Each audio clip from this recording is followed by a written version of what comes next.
大家好，我老肉。之前壁虎那期跟大家征集过选题，后来得票最高的留言是燕子，所以今天来说燕子。那么在全世界范围燕子都可以说是家喻户晓的鸟类，跟之前说过的麻雀一样，属于是典型的家门鸟。不过跟麻雀相比呢，燕子明显要更招人喜欢一点。就好比如果麻雀是褒贬不一的话，那燕子就有点好评如潮那意思，基本都是正面形象。所以同样是生活在一起的家门鸟，差距怎么就这么大呢？想了一下，我觉得主要有3个方面大家来听听是不是这么回事。那么首先第一个呢，就是它们的食性。说麻雀育雏的时候会吃掉很多害虫，但是庄稼熟了，它们也会吃粮食，所以给人印象不太好。相比之下，燕子呢，基本上全都吃害虫，属于是公认的益鸟，没什么负面的。然后再一个，麻雀的窝都藏在犄角旮旯里，没什么存在感。完事燕子窝呢，就在你眼皮子底下，所以它们的一举一动，尤其是喂养幼鸟的过程经常会被看到，这也容易增加好感。另外还有一个很重要的原因我觉得是燕子迁徙的习性。它们每年都远走他乡到南方去过冬，第2年春天又准时飞回来，而且好多燕子会返回同一个窝里，就好像它们是家里的一份子一样，自然就更亲近一些，是吧？所以大多数人都喜欢燕子，说他们到谁家筑巢就会给家里带来好福气、好运气，是一种吉祥的象征。然后欧洲那边呢，也有个说法挺有意思，说家里的燕子窝一定要保护好，不能毁掉。一旦毁掉的话，家里的奶牛就不产奶了，母鸡也不下蛋了，会有这样的霉运。总之就是说，燕子不论到哪基本都是很好的寓意。所以大家这么熟悉又这么喜欢的一种动物，你对它有多了解呢？比如说燕子远走他乡去南方那会儿，他们去了哪儿，过的什么样的生活，可能就很少有人知道。另外还有燕子高超的捕猎技巧是怎么来的，它们育雏都有些什么讲究，包括燕子窝的演化过程这都是非常有趣的话题。所以今天这期咱就来好好认识一下燕子。说世界上的燕子大约有90种，来自鸟纲雀形目的燕科。然后燕科里面呢又分21个属，其中大家最熟的燕子是雁属的家燕，它们也是最依人而居的燕子，全世界哪都有，所有大洲都有家燕，甚至就连南极洲都发现过弥勒鹿的家燕，就很离谱。所以它们也是雀形目当中分布最广的鸟。然后既然说燕子的生物学分类呢，就一定要提一下羽燕。那么说羽燕确实跟燕子很像，不论是姿态还是捕猎还是筑巢，各方面都很像燕子。但实际上呢，它俩并不是一家的，而且关系还非常远。羽燕的分类是羽燕目，跟之前说过的夜莺关系最近。被当成补品的燕窝就是羽燕的杰作跟这一期的燕子没半毛钱关系。那么关于羽燕和燕窝的故事呢，咱以后可以单独来一起，今天就不展开说了。好了，继续来说家燕。那么家燕最标志性的就是它的配色，背面的羽毛是钢蓝色到黑色，腹面主要是白色偏黄色，这种黑白配色就感觉特精神，识别度也很高。然后燕子另外一个标志呢，就是它的尾巴。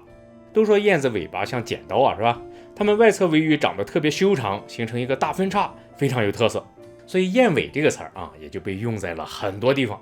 比如模仿燕子尾巴和配色的衣服就叫燕尾服，尾巴有同样分叉的蝴蝶呢叫燕尾蝶，同样尾巴的鹰叫燕尾鸢，甚至说就连有些夹子都叫燕尾夹了，就说明燕尾这个造型还是很深入人心的。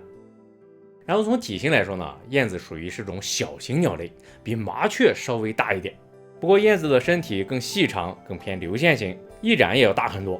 成年雄性一般体长在18厘米左右，翼展30多厘米，这些都比麻雀大。但是体重上呢，燕子反而更轻，只有大约20克，所以整个飞行能力可以说燕子甩麻雀一个太平洋是一点问题都没有。当然这么说呢，并没有贬低麻雀的意思，毕竟人家麻雀也不需要特能飞是吧？反倒是燕子这边高超的飞行能力，那可就太重要了。可以说燕子把飞这事都玩到极致了。咱接着往下说。说能飞在空中捕猎飞虫的动物，那一定都是高手，因为如果它飞行技巧不够精湛的话，就很难得手。比如之前说过的蜻蜓，它就是一边飞着一边逮虫子。为了提高机动性还有灵活性蜻蜓的4个翅膀每个都可以单独控制，所以它上下左右各个方向都可以飞，可以随时转弯随时掉头，非常的灵活。另外之前还有个例子就是夜莺，夜莺也是捕猎飞虫为生的，尤其是黄昏还有入夜之后它们最活跃。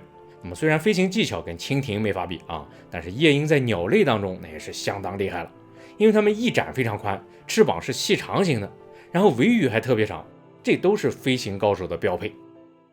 那么当时夜莺那期啊，我说它是上夜班的燕子，为什么这么说呢？因为它俩除了一个白天捕猎，一个晚上捕猎之外啊，其他特征都很像。燕子也是翼展很大，尾羽很长，特别有利于飞行，而且它们腿脚很不灵便，不擅长走路，什么事儿都喜欢飞着来。比如喝水也是掠过水面喝，洗澡也是掠过水面洗，总之就是特别依赖飞行。而且你看它们在捕猎的时候啊，飞起来是那种飘忽不定的感觉，就是说你永远不知道它下一秒会往哪儿去，经常说拐就拐了，跟特技表演似的，哪边有虫子随时就能转过去，捕猎效率非常高。另外相同的捕猎方式呢，也让燕子和夜莺演化出了一个相同的特征，就是嘴都特别大。它们闭着嘴的时候你可能看不太出来啊，其实它俩嘴都非常宽，一张开了简直有脑袋那么大，这样吞飞虫就更容易了。所以燕子的英文名之所以叫 swallow， 有吞咽的意思，可能就是这么来的。然后说燕子的食谱啊，好多也跟夜莺都一样，主要都是蚊子、苍蝇啊、飞蛾、猛虫之类的。不过因为燕子是白天捕猎，所以它们额外还会捕猎蜻蜓啊、豆娘啊、蝴蝶、甲虫等等一些昼行性的昆虫。另外再一个，因为燕子跟人都混熟了，所以一些室内的场所，你比如说比较大的菜市场里面，也经常能见到燕子，有时候就贴着你头顶上掠过去，你都能感觉到有风那种啊，特别的潇洒。就我之前去买菜，还总能见到它们。而且你别说，菜市场里还真就没多少苍蝇蚊子，很可能就是因为有燕子。那么说燕子的飞行天赋啊，不光用在了捕猎上，它们还完成了一个壮举，就是超长距离的迁徙。那么这事儿吧，咱先从燕子回归的时候说起。那么说到候鸟的话，可能大多数人最熟悉的候鸟就是燕子，尤其是温带地区啊，每年春天燕子都会准时回来筑巢。说燕子呢，属于是典型的一夫一妻制，这一辈子10几年的寿命都不会换配偶，就这么专一。说每年回家的时候啊，雄燕一般会飞得快一点，提前一点回来，干嘛呢？免得去年的窝被抢了，得先占好地方。然后等雌燕一回来啊，夫妻俩就会像往年一样开始生儿育女。通常来说，燕子一窝可以下4到6颗蛋，每年2到3窝，繁殖能力还是不错的。然后大约14、15天之后呢，这一窝蛋陆陆续续就开始孵化了，也就到了燕子夫妻俩最忙的时候了。他们每天需要花大量的时间去捕猎，才能满足这一窝幼鸟的胃口。那我们根据观察啊，说燕子每天喂食幼鸟的次数能超过180次，有时候不到3分钟就往返一次，真的是非常忙碌。不过好在什么呢？就是他们夫妻俩都会出去工作，一起养家糊口，这么一来压力就小多了。那么说燕子的幼鸟在雀形目当中啊，算是长得比较慢的，它们大约得过10天时间才能睁眼，20天左右离巢。所以每天的生活呢，就是在窝里趴着，然后一听到亲鸟飞回来，这些恶货就一个个伸长脖子张大嘴要吃的，等着被投喂。那个嘴张的啊，简直要把亲鸟的脑袋都给吞进去了，看起来非常夸张。这个画面可能也是燕子育雏最经典的画面了。然后除了吃之外呢，燕子在拉这方面也很讲究，只要幼鸟一撅屁股，亲鸟就知道它要干嘛，直接就把粪便接过去了，回头扔到外面去，业务特别熟练，一看就总这么干。然后等幼鸟稍微大一点了，它们自己就知道要屁股朝外排到外面去。所以只要是燕子窝下面啊，肯定都是要被轰炸的。这也是燕子为数不多的不太招人喜欢的地方，尤其是有些营业场所，主人家就会很头疼。有些人会把燕子窝毁掉，但是大多数人呢会搞一些防御措施，铺张纸啊、接个板子之类的，或者忍忍也就算了。毕竟大家基本上还是很喜欢燕子的。那么经过20天左右呢，这一窝小燕子就羽翼丰满，长得差不多了，窝里也快盛不下它们了。这时候它们就会站在窝檐边上开始练习扇翅膀，然后陆陆续续离开燕子窝。不过它们刚学会飞啊，也不是马上就能捕猎，一般会在附近的树枝啊、电线上再生活那么几天，还是由父母喂养，之后才逐渐学会自己捕猎。那么就算小燕子已经学会飞行、学会捕猎了，但是真正的考验呢还在后面，几个月之后才是他们的鬼门关。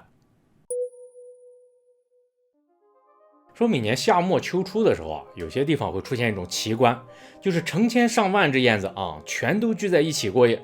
特别是有些电线上面，经常是密密麻麻的停满了燕子，跟五线谱上的音符一样，非常非常壮观。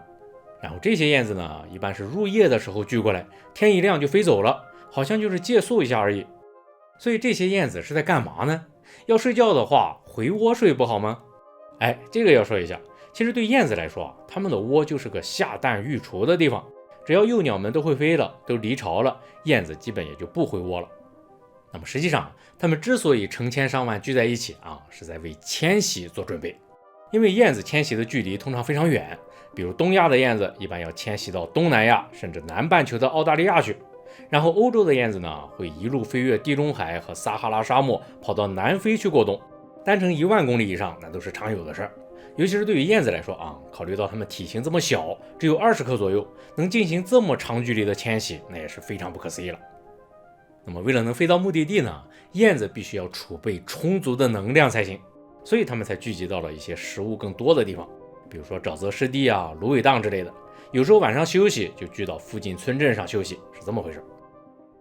然后燕子群体迁徙还有个好处就是途中相对来说更安全。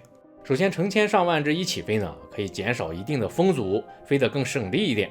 然后跟单独飞相比的话，它们不用一直保持在警戒状态，互相之间会有照应，这也是个好处。不过即便有这些准备这种长距离迁徙仍然非常危险，尤其是当年出生的年轻燕子，只有几个月大就得上路了，刚学会飞行没多久，就突然要飞几千上万公里，可想而知有多难，是吧？就说当年出生的燕子大约只有10%左右能存活下来，90%都会死在半道上，就这么残酷。所以他们燕生这第一次迁徙那简直就跟渡劫一样，只有最强的那些年轻燕子才能存活下来。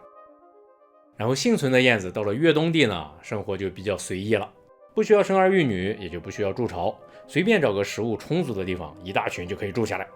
当然他们的越冬地也基本都是固定的，每年都去同一个地方，比如说一些芦苇地稀疏草原、开阔的林地之类的，有很多这样的热点区域，往往同一片栖息地就可以容纳很多燕子。